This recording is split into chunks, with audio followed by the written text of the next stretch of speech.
ఇది అవసరమా నీకు? చేతులు ఎందుకు కట్టుకున్నావు? ఎందుకు కట్టినావు? ఇది కట్ అవుతుందని ఏళ్ళు కట్ అవుతుందని పెట్టినావు కదా. మరి కట్ అవుతుంది. అదేది మెడకాయ కలిగితే ఎక్కడవుతుందో తెలుసా? మెడకాయ కలిగితే మెడకాయ అనుకో ఇట్లా ఏంటి మెడకాయ అట్లా దిగిపోతుంది. అర్థమైందా?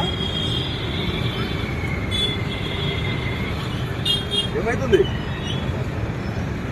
ఈ కట్టు కాకుండా ఏళ్ళకాయ చుట్టుకున్నావు, అదే మెడకాయ కట్ అయితే కట్ అవుతుంది. ఇది ఎందుకు దానంతో ఎగరదా పక్కన పైకి?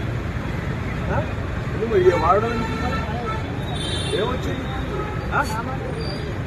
వాడద్దు ఇది. మంచిగా మానవులైనా కార్డులతో వేసుకోవాలి పైకి. అది చూసిన ఎట్లా కట్ అయితే చూసిన మెడకాయ కూడా అంతేనే స్పీడ్గా పోతారు బైక్ వేసుకొని, మర్చిపోతున్నారు. ఏది ఎన్ని తీసుకో